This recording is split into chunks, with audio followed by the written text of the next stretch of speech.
पूजा, खाना ठंडा हो रहा है बेटा, आई जाओ। आई अम्मा।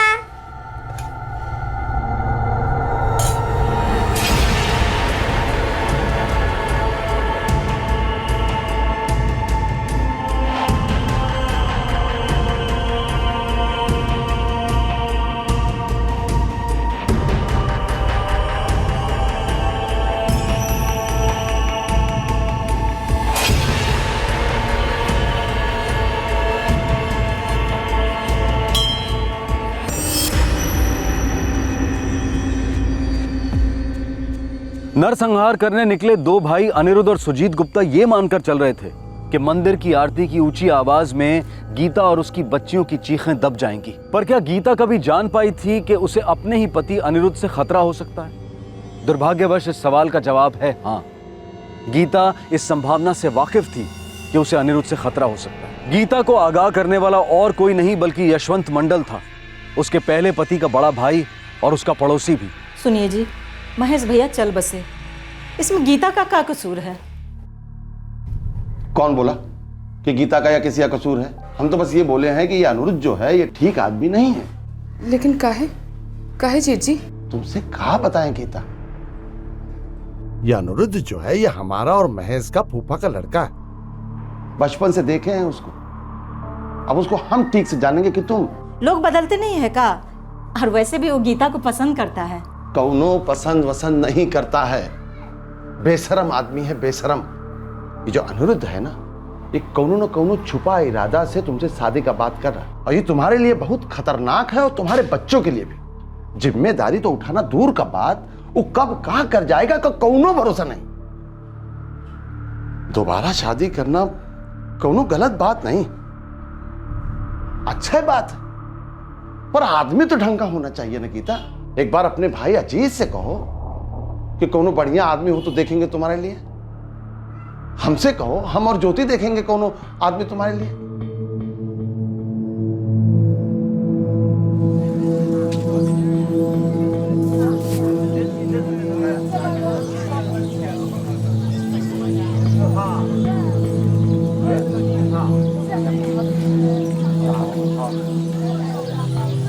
तो क्या सोचा? सबका मंजूरी होना जरूरी है अनिरुद्ध। हमरे जेठ तो तुमरे सख्त खिलाफ है। अरे तुमरे जेठ जी को मारो गोली। ये बताओ बच्चों ने क्या कहा? अम्मा, अनिरुद्ध काका हमारे बाबूजी कैसे बन सकते हैं? बाबूजी की जगह कौन नहीं ले सकता अम्मा। और अगर शादी हो भी गई ना तो भी मुझे बाबूजी नहीं कहेंगे। हमारी तो समझ में नहीं आ रहा। अम्मा, तुम दूसरी शादी काहे करना चाहती हो? जिंदगी अकेले बिताना आसान नहीं होता। तुम तीनों अभी छोटे हो, हमें भी तो सहारे की जरूरत पड़ेगी ना। अम्मा, तो हम बने तुम्हें सहारा, किसी और को बीच में लाने की क्या जरूरत है बिटुआ? नहीं अम्मा, नहीं है। हमरा तीनों बच्चा लोग हमसे नाराज है, सब मना कर रहा है, कोई कबूल नहीं करेगा। अरे एक बार हमारी शादी हो गई ना तो सब कबूल करेंगे। और वैसे भी हमको कोई किसी की पड़ी नहीं है, हमको पड़ी है सिर्फ बच्चा लोग की, क्योंकि वो अब हमारी जिम्मेदारी है। सचिन, देविका और पूजन की पढ़ाई लिखाई शादी ब्याह सब अब मिलके करेंगे गीता। पर सबसे बैर लेना अच्छा बात है का? तो क्या प्यार की कुर्बानी देना अच्छी बात है? हमारी तरफ से कोनो राजी नहीं होगा। और तुमको क्या लगता है हमारे अम्मा और बाबूजी हंसी खुशी शामिल होंगे? एक तो वो तुम्हारा ममरा भाई महेश की विधवा है। हाँ तो क्या हो गया विधवा है तो? गीता अच्छी लड़की है, एक बार आप और अम्मा जी मिल कहा नहीं लेते उससे? अरे हम तो उसका चेहरा भी नहीं देखेंगे, और तुम जो उधर गए ना तो तुम्हें भी घर से निकाल देंगे, और जो तुम हमारा नाम अपने नाम के पीछे लगाते हो ना वो वापस ले लेंगे। अरे ऐसी क्या कमी है उसमें? उसमें जौन है तौन है, लेकिन असली खोट तुम्हारी बुद्धि में है, जो 3 बच्चन के अम्मा से ब्याह करने चले हो। भरी जवानी में अधेड़ हो जाओगे, किस किस को संभालोगे? अरे हम सब संभाल लेंगे, वो हमारी जिम्मेदारी है। अरे आप चुप रहिए अनिरुद्ध भैया, आपका नियत तो पहले ही से खराब था। अबे सुजीत, ऐसे आरोप लगा के क्या बकवास करे तुमको पता है? क्या खराबी है हमारी नियत में? हैं? अबे जा कहाँ रहे हो बताओ। अबे उसको कुछ बोलने की जरूरत नहीं है, लेकिन तुम्हें सुनने की जरूरत है। अगर तुम उधर गए ना तो तुम हमारे लिए नहीं रहे। लाओ डब्बा।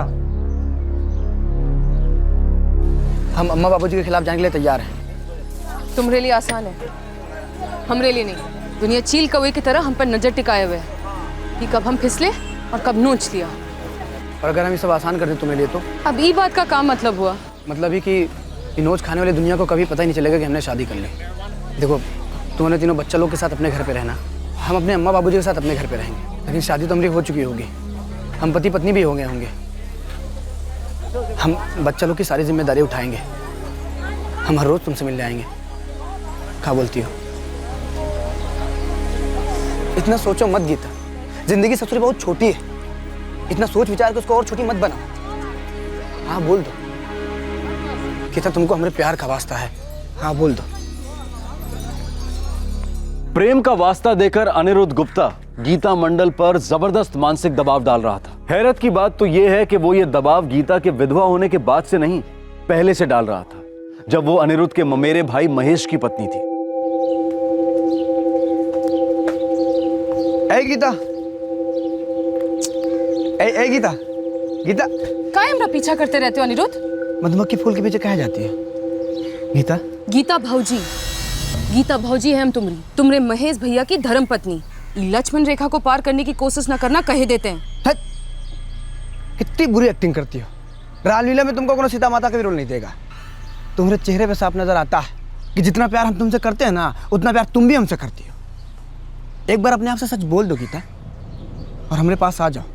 हम तुमको ऐसी जिंदगी देंगे ना जो तुम जैसे सुंदर औरत का हक है। तुम तो अपने मन में ना जाने काका कहानी बना लिए हो। हमका तुम्हें कोनो दिलचस्पी नहीं है। तुम बस जाओ यहाँ से, हम शादीशुदा है। और एक बात सुन लो, हम तुमरे महेश भैया के साथ कोनो दगाबाजी कभी नहीं करेंगे।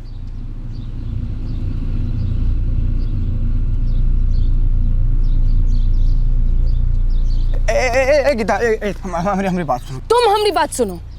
हम अब तक तुमरे महेश भैया को तुम्हारी इस बदतमीजी के बारे में कुछ नहीं बोले, काहे कि दो भाई, दो परिवार वालों के बीच में हम फूट नहीं डालना चाहते थे। लेकिन अगर तुम हमारी जिंदगी में फूट डालने की कोशिश करोगे ना, तो हम आगे पीछे नहीं देखेंगे। सीधा जाके तुमरे महेश भैया को सब कुछ सच सच बता देंगे। उसके आगे जो होगा वो तुम्हारी जिम्मेदारी होगी, हमारी नहीं।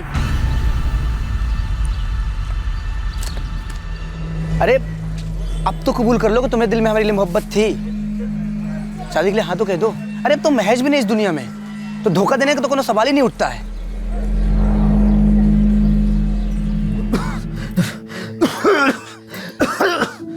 महेश मंडल, गीता का पति, लंबे अरसे तक बीमार रहा। थक गया हूँ गीता। अब तो ऊपर वाला या तो हमें ठीक कर दे या हमको ऊपर बुला ले। नहीं बाबूजी, ऐसा मत बोलो। आपको कुछ नहीं होगा। ए बच्चा लोग, अंदर जाओ, हमको तुम्हारी अम्मा से कुछ बात करनी है। हमको मालूम है, अंदर से मालूम है हमको। क्या बात कर रहे हैं? क्या मालूम है आपको? अब हम ज्यादा दिन नहीं जिएंगे। ए सुनो गीता, अब रोना धोना नहीं। बच्चन के लिए तुमको मजबूत होना होगा। हम पूरा इंतजाम कर दिए है। ये घर है तुम्हारे नाम पर, 2-2 ठेले है। मतलब जिंदगी में पैसों का खातर कोई दिक्कत नहीं आएगी, ना तुमको ना बच्चन को। उनको पढ़ाओ लिखाओ, अपन पैरों पर खड़ा करो उनको। हम सब कुछ बेच बाच कर आपका इलाज करवाएंगे, कुछ नहीं होने देंगे आपको। हम तोरे और बच्चन के लिए पीछे क्या क्या छोड़ के जा रहे हैं, हम बताते हैं।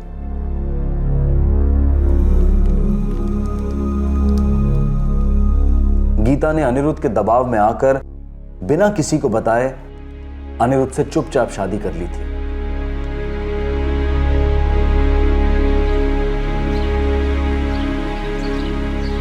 जब तक बाबूजी इस दुनिया में जिंदा हैं तब तक हमें शादी को राजी रखना पड़ेगा। पर हम हर रोज तुमसे रात को मिलने आएंगे, उसकी फिक्र तुम मत करना। वो बात का फिक्र हमको कभी था ही नहीं। वो तो हम जानते तुम आओगे, पर दिन में दुनिया का सामने कब आओगे अनिरुद्ध? हमारे बाबूजी की तबीयत जो है ना, एकदम खस्ता रहती है। मतलब मुश्किल से 1-2 साल चलेंगे बस। उसके पहले कुछ भी बवाल हुआ ना, तो खामखा हमको जायदाद से अलग कर देंगे। और हमारे पास जो कुछ भी आएगा वो देविका, सचिन और पूजा का ही होगा ना। उधर शांति से पिताजी इस दुनिया से जाएंगे और हम चुपचाप तुम्हारे पास आ जाएंगे हमेशा के लिए, दिन में दुनिया के सामने। ठीक ना?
से आए?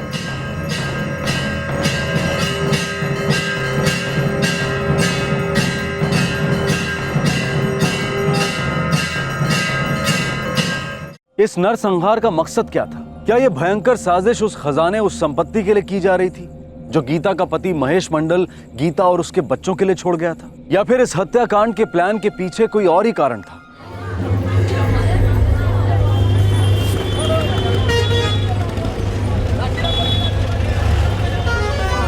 हाँ? कटवा दिए ना नाक, कर ली शादी। अरे मजाक कर रहे हो का अनिरुद्ध भैया? मजाक तो बनाया बाबूजी ने हमरा, कहते हैं घर के अंदर घुसने नहीं देंगे। हाँ तो ठीक ही तो कहते हैं, हम भी कह रहे हैं मत ही आना घर। अरे जब बिना शादी किए मौज कर सकते थे तो क्या जरूरत था शादी करने का? हमारी बात जरा ठंडे दिमाग से सुन तो लो। बेटा ऐसा प्लान है ना कि जिंदगी बन जाएगी। अच्छा बोलो। आओ इधर आओ। चाचा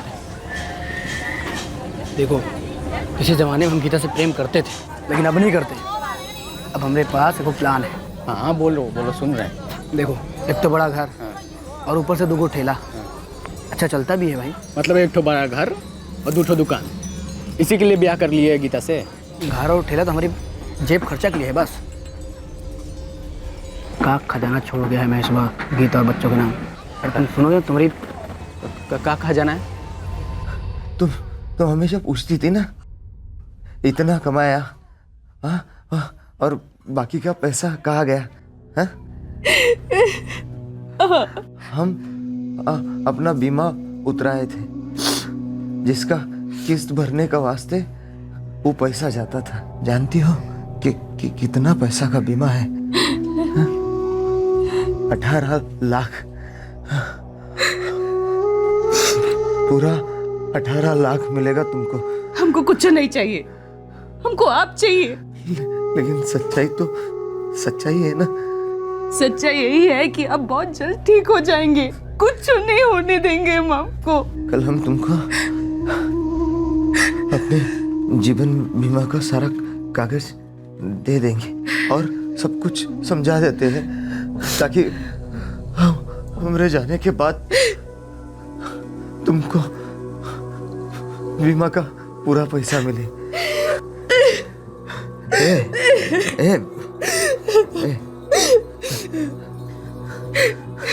हाँ? समझ गई ना?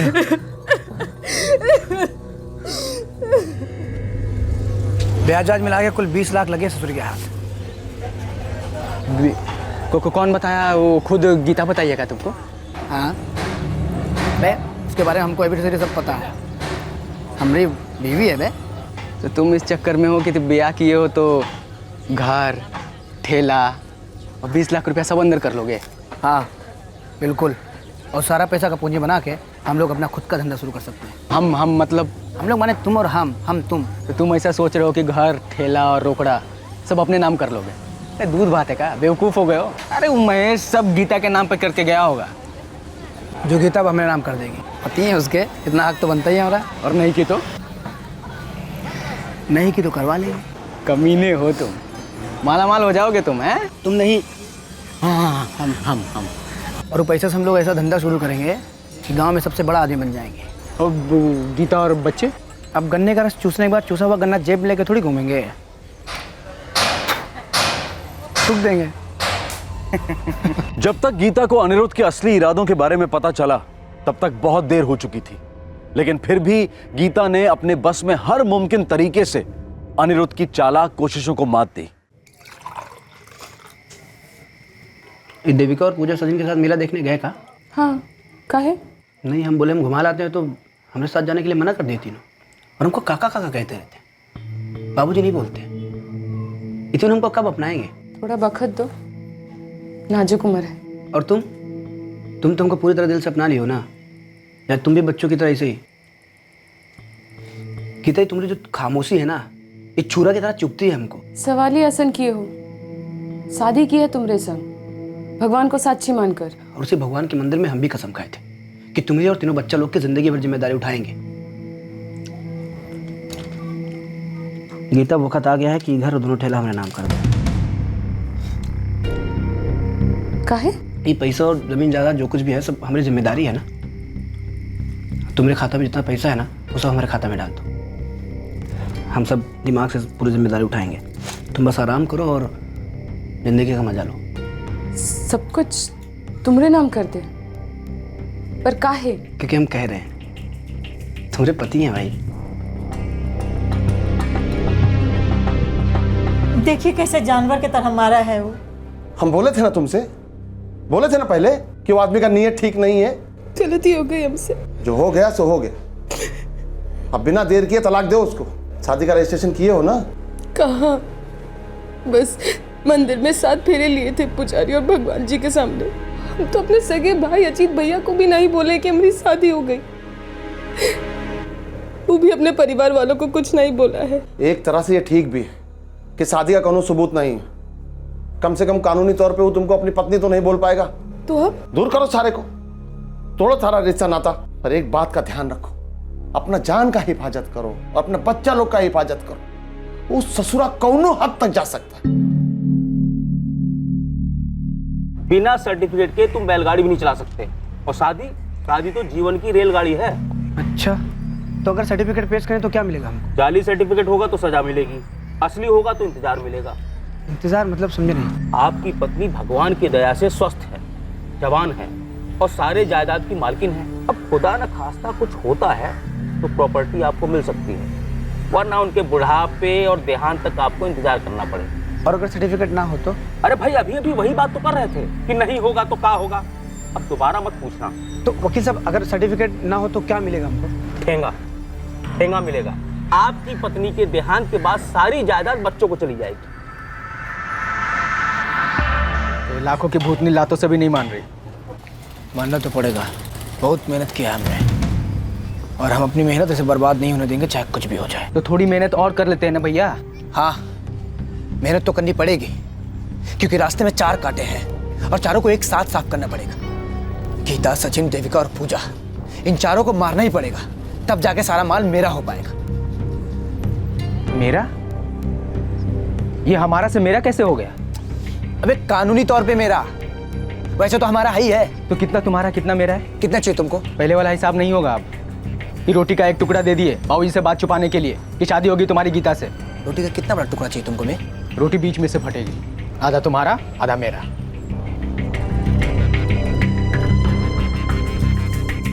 लालच ने इंसानियत का गला काटा। एक ऐसी साजिश रची गई जिसमें बड़ी क्रूरता, बड़ी निर्दयता से सुजीत एक माँ और उसकी 2 मासूम बच्चियों के गले काटने वाला था। आरती शुरू हो चुकी थी।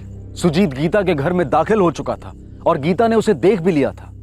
बस अब आरती के शोर में नरसंहार होना बाकी था।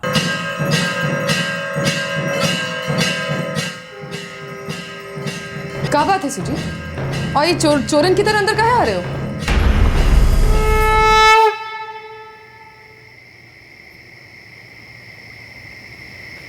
क्या वो काम हो गया? हाँ, काम हो गया है। हमारा हाथ बहुत कट गया है। क्या वो ज्यादा लग गया क्या? हाँ, कोई बात नहीं, अब जाइए, हम संभाल लेंगे। अच्छा ठीक है, अभी तुम किसी डॉक्टर के पास मत जाना, घर में जाना, इस पे हल्दी लगा के पट्टी कर लेना, ठीक है? अभी सचिनवा बाकी है। सचिनवा के देखते हैं, बहुत थक गए, दिमाग सुन्न हो गया है, थोड़ा आराम कर लेते हैं। और चक्कू कहाँ है? और तुम्हारी भूषण कहाँ है? चक्कू नदी में फेंक दिए। भूषण में भी खून लग गया था, उसको भी नदी में फेंक दिए। एक काम करो, तुम जाओ, हम इसके आगे का देखते हैं।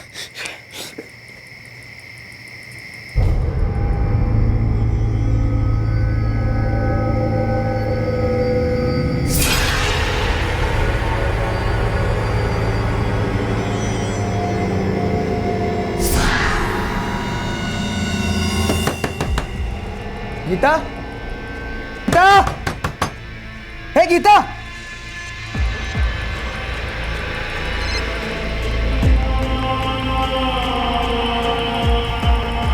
यशवंत भैया, यशवंत भैया, हे यशवंत भैया, यशवंत भैया, यशवंत भैया, कहाँ है अनिरुद्ध? यशवंत भैया कहाँ है? कोई बात है का? क्या हुआ? यशवंत भैया, गीता और तीनों बच्चियाँ कहाँ हैं? घर में होंगे, नहीं तो बाहर होंगे। हमको क्या पता वो लोग कहाँ हैं? अरे बहुत देर से दरवाजा खटखटा रहे, कोनो जवाब नहीं मिल रहा हमको। सो रहे होंगे, नहीं तो बाहर होंगे। लेकिन कोनो सोने का समय थोड़ी ना है। तो बाहर होंगे। अगर बाहर जाते तो कम से कम दरवाजे पे ताला लगा के जाते ना, दरवाजा अंदर से बंद है। हमको काहे बता रहे हो ये सब? हमारा दिल बहुत घबरा रहा है भैया, चलिए देखिए ना, काम आज रहा है। हम काहे आए भैया? तुम्हारा मामला है, तुम समझो। और वैसे भी हमको नींद आ रहा है, हमारा सोने का समय है। अब देखो, हमको तुम्हारे साथ आना ही नहीं है। चलिए सुनिए तो, चलो यशवंत भाई बात तो सुन लीजिए। यशवंत भाई सुनिए। तुम्हें ऐसा क्यों लगता है कि कुछ गलत हुआ है? क्योंकि साहब हम गीता के घर पे वापस आए, उसका दरवाजा खटखटाए और सब कई बार खटखटाए मगर हमको कोई जवाब नहीं मिला। इतने दिनों में ऐसा पहली बार हुआ साहब। और गीता के जेठ ऐसे बगल में रहते हैं साहब, हम उनके पास गए, उनको कहे कि दरवाजा अंदर से बंद है, आप पता नहीं कहाँ माजरा है, चलिए देखिए। तो अजीब तरीके से पेश आ रहे हैं, मतलब आने से इनकार कर दिया साहब। तो फिर क्या किया तुमने? फिर हमने सर आपको फ़ोन लगा दिया तुरंत।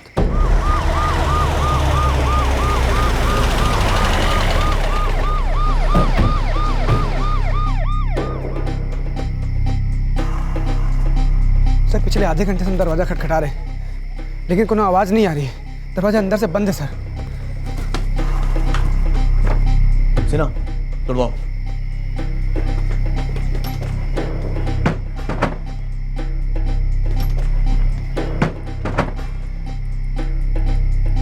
क्या हो रहा है?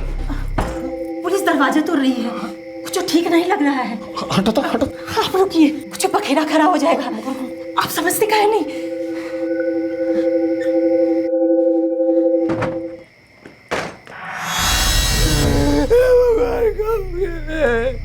सर ज्यादा बात नहीं हुआ, लगता खाना खा रहे थे। साहब काम से अपने घर गए, वहाँ से नहा धो के तीनों बच्चे लोग और गीता से मिलने आए तो कोई दरवाजा नहीं खोला साहब। गीता पत्नी थी तुम्हारी? हाँ साहब, गीता मेरी पत्नी का नहीं। हमको तो डर है मेरे सचिन के साथ भी कहीं वैसा कुछ ना कर दे। सचिन? कोई सचिन भी है इस घर में? हमारा सचिन कहाँ है साहब? सचिन! सचिन!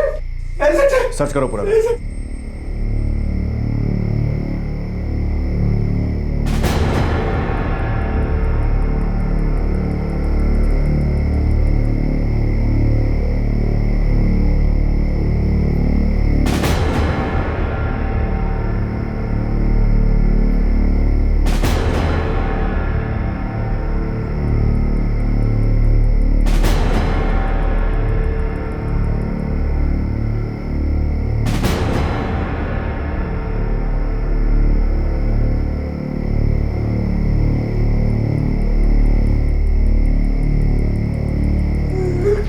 घर में जबरदस्ती घुसने को कोई भी निशान नहीं मिला।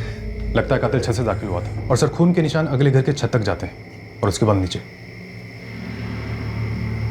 ये बाजू वाला घर यशवंत मंडल का है? हाँ साहब, यशवंत का ही है।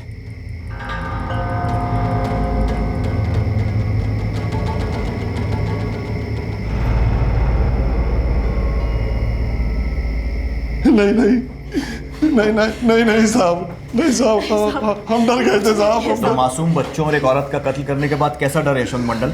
नहीं साहब, हम तो एक चूहा भी नहीं मारे हैं अभी। हाँ साहब, गीता इनके छोटे भाई महेश की पत्नी थी, वो बच्चे भी उनसे ही थे। साहब ये काहे मारेंगे साहब? वो तो हम यशवंत जी से पूछेंगे, वो भी पीट पीट कर। पहले ये बताइए सचिन कहाँ है, मतलब उसकी लाश कहाँ है यशवंत मंडल? क्या कह रहे हैं साहब, आपको कोनो गलत फहमी हो गई है साहब। सचिन तो वहाँ दिव्यपुर में हॉस्टल में पढ़ता है साहब, हमको कुछ नहीं मालूम साहब। कुछ तो जरूर मालूम है यशवंत मंडल।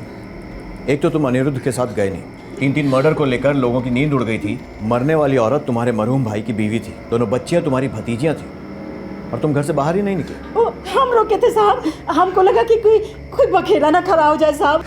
3 लाशें बिछ गई और अब बखेड़ा खड़ा होने की बात कर रही हैं? नहीं साहब। शर्मा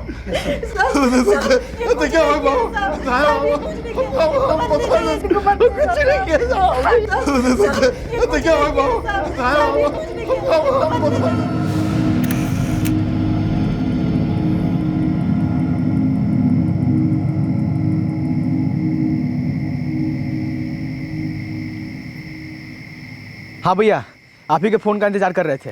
अच्छा सुन, अभी तुम एक काम करो, जल्दी से दिव्यापुर पहुंचो, सचिनवा का काम खत्म करो, क्योंकि पुलिस को पता चल गया है कि सचिनवा दिव्यापुर में है। इससे पहले कि पुलिस जाए उसको बचाए, तुम उसका काम खत्म करो। हाँ हाँ हाँ हाँ, ठीक है ठीक है ठीक है। लेकिन आप? हमको पुलिस बुलाई है, हम जा रहे थाने, वो उनको बयान चाहिए हमारा। ठीक है, अभी तुम देर मत करो, निकलो, जाओ जल्दी से। ये क्या बोल रहे हैं आप सर? बेटा, मुझे बताते हुए खेद हो रहा है कि तुम्हारी अम्मा और दोनों बहनों का कत्ल कर दिया गया है। तुम्हें जल्द से जल्द यहाँ आना होगा, शिवनाथ पुलिस स्टेशन।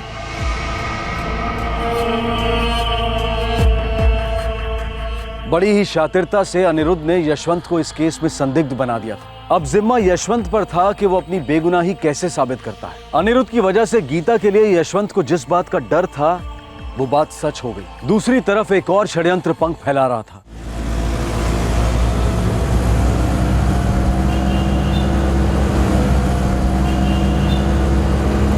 साहब आप मारिए पीटिए कुछ भी कीजिए साहब, जो बात हमको मालूम है नहीं है साहब वो जुबान पे कैसे आएगी साहब। तुम्हें यह नहीं मालूम है कि हमें मालूम है कि तुमने गीता और बच्चियों को क्यों मारा।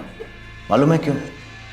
वो एक चीज जो हर दूसरे जुर्म की जड़ में होती है, और वो है पैसा। नहीं साहब नहीं। महेश ने जो कुछ गीता के नाम पर रखा था तुम उसे हड़पना चाहते थे। हम नहीं साहब, वो अनिरुद्ध ऐसा करना चाहता था तो मैं वो गीता से शादी किया था। आप उसको गिरफ्तार करो, एक नंबर का है वो। हमको पहले से ही डर था कि वो ऐसा ही कुछ करेगा। हम गीता को आगाह भी किए थे। साहब ये यशवंत की पहले से बुरी नजर थी हमारी गीता पे। ये बात हमको गीता ने खुद बताया था।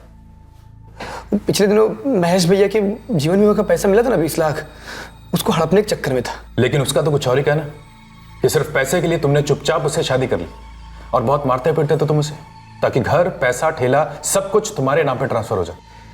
हे भगवान, हे इंसान, ये यशवंत इस हद तक गिर जाएगा हम कभी सोच भी नहीं सकते साहब। भगवान कसम, हम कभी अपनी गीता को पैसे के लिए मारे हो ना तो हमारी जबान कट जाए साहब। प्यार करते थे साहब हम उसको, और वो भी हमसे करती थी। और साहब छुप के शादी इसलिए किए थे क्योंकि वो 3 बच्चों की अम्मा थी। समाज में लोग हम पे उंगलियां उठाते, हम काफी खुश थे साहब और सब कुछ अच्छा चल रहा था। लेकिन यशवंत से हमारी खुशियां देखी नहीं गई। उसका सारा पैसा, सारा प्रॉपर्टी खुद के लिए चाहिए था साहब। और तुम्हें लगता है कि सारे खून यशवंत ने किए हैं? बिल्कुल किए होंगे साहब। वो एक नंबर का झूठा फराडिया है। आप उसके भोली सूरत और बर्ताव पे मत जाइए साहब। और उसके साथ उसका कोई साथीदार भी होगा साहब। और हमको तो डर है कहीं वो अपने सचिन के साथ भी ऐसा कुछ ना कर दिया।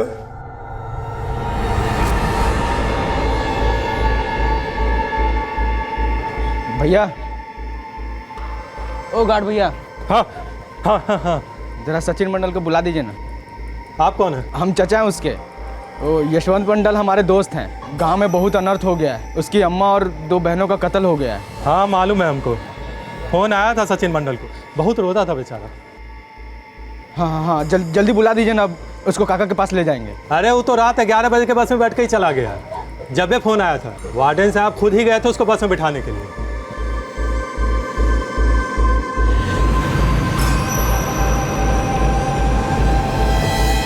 अरे भैया जल्दी चलाओ यार, बच्चा अकेले बस में होगा। उसकी तो हालत ख़राब हो गई होगी अम्मा और बहन के बारे में जानकर। जल्दी चलो, उसे कुछ होना नहीं चाहिए। जल्दी चलाओ।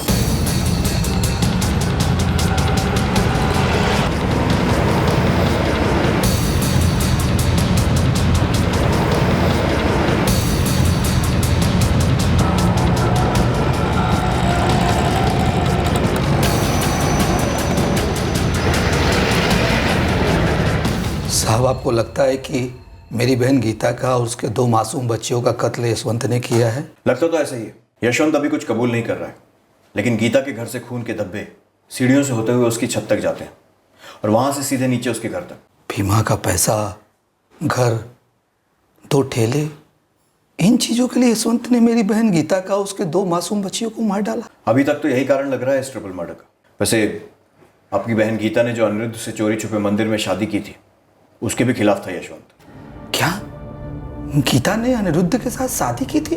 आपको ये बात नहीं मालूम थी? नहीं साहब, हमको नहीं मालूम था और गीता ने भी इस बारे में एक शब्द भी मुझसे नहीं कहा।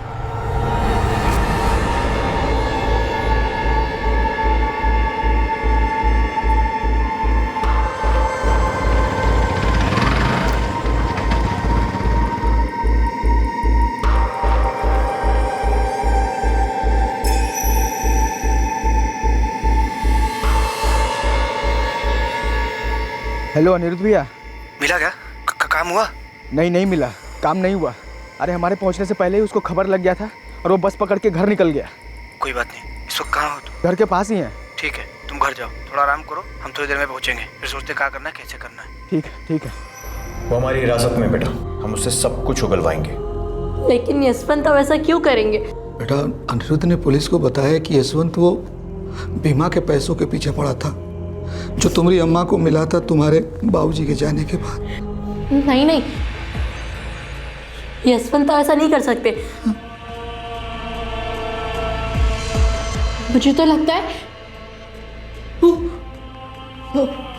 क्या लगता है सचिन? सर, कुछ दिनों पहले अनिरुद्ध काका हमारे हॉस्टल आए थे हमें लेने, और वो भी माँ को बिना बताए। क्या? जी सर। सचिन वक्त पर पुलिस स्टेशन पहुंचा और फिर पोस्टमार्टम रूम पर, और वहां पुलिस को सब कुछ बता पाया।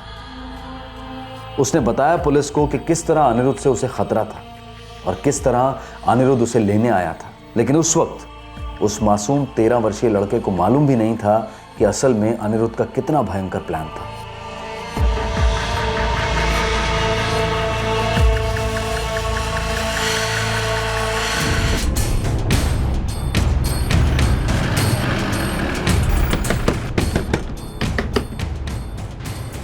सुजीत गुप्ता है घर पे? हो रहा है। क्या बात है इंस्पेक्टर साहब? अरे कहाँ घुसे चले जा रहे हैं? अरे उनको रोकिए ना। क्या हुआ? अरे कौन? क्या हुआ? आप काहे पीछे पड़े हमारे बेटा के? सब बता दे। पुलिस को बहुत ही कम समय और मेहनत लगी सुजीत की जुबान खुलवाने में। उसने भयंकर नरसंहार की पूरी प्लानिंग पुलिस के सामने रख दी। अनिरुद्ध भी पुलिस की 3rd डिग्री को सहन नहीं कर पाया और उसने कबूल कर लिया उस सारे ढोंग को, उस प्यार और शादी के नाटक को जो उसने गीता से सिर्फ पैसा और प्रॉपर्टी ऐंठने के लिए किया था।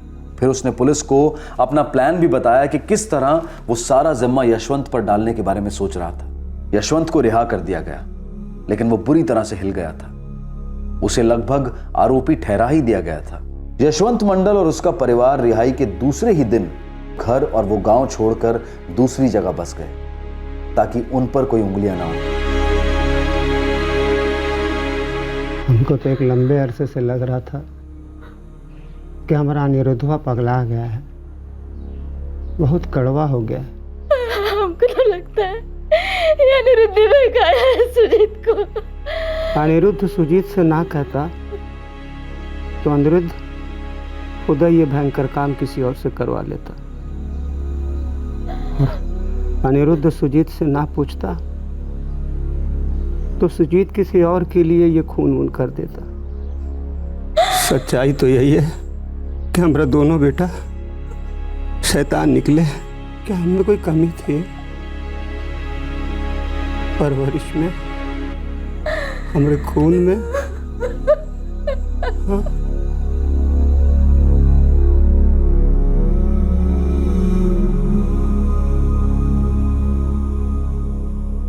हर कदम पर इशारे मिल रहे थे कि अनिरुद्ध के मन में बहुत बड़ा खोट है। इसके पहले लक्षण तब नजर आए थे जब उसने अपने ममेरे भाई महेश के जिंदा रहते हुए भी उसकी पत्नी गीता पर डोरे डालने शुरू कर दिए थे। महेश के देहांत के बाद गीता को कई बार वार्निंग्स मिली थी अपने जेठ यशवंत मंडल से, लेकिन खुफिया शादी के बाद गीता की खुद समझ में आने लगा था कि उसने गलती की है। लेकिन जरूरत थी कि गीता अपनी और अपने बच्चों की हिफाजत का इंतजाम करती। काश अनिरुद्ध द्वारा हिंसा की पहली घटना के तुरंत बाद गीता ने पुलिस में कंप्लेंट दर्ज की होती। क्या पता सजा के डर से अनिरुद्ध बेहतर पेश आता, या शायद इस हद तक जाता ही नहीं। दुर्भाग्यवश बहुत देर हो चुकी थी। गीता को यह बात समझ में आई, लेकिन अपनी बच्चियों पूजा और देविका के बचाव का इंतजाम करने के पहले ही तीनों को मौत के घाट उतार दिया गया। गीता, देविका और पूजा की कोई गलती नहीं थी। वो बस एक आदमी के लालच की हदों से अनजान थी। इस बात से अनजान थी कि वो शॉर्टकट द्वारा दौलत हासिल करने के लिए किसी भी हद तक जा सकता था। अनिरुद्ध और सुजीत को आईपीसी की धारा 302 के तहत हत्या के लिए, धारा 201 के तहत सबूत मिटाने के लिए और धारा 34 के तहत कॉमन इंटेंशन के लिए गिरफ्तार किया गया है। चार्जशीट फाइल हो चुकी है और दोनों भाई फिलहाल जुडिशियल कस्टडी में हैं। गीता की सारी प्रॉपर्टी और संपत्ति को उसके बेटे सचिन के नाम कराए जाने का प्रोसेस शुरू कर दिया गया है। हर कोई और कोई भी बुरे से अच्छा बन सकता है, बस उसे अवसर मिलना चाहिए कि उसे लोगों का भरोसा मिले। पर एक बार कोई भरोसा तोड़ता है, विश्वासघात करता है, फिर दूसरी बार करता है, फिर एक लाइलाज बीमारी बन जाती है दगाबाजी, और हर गले मिलने वाले को पीछे से छुरा खोंपने की आदत हो जाती है। आपसे फिर मुलाकात होगी अगले एपिसोड में एक और चौंका देने वाले केस के साथ। तब तक सुरक्षित रहें और देखते रहें क्राइम पेट्रोल सतर्क। सबक एक को, सीख हम सबको। जय हिंद। इस तरह के और भी एपिसोड देखने के लिए हमारे चैनल को सब्सक्राइब करें और बेल आइकन दबाना ना भूलें।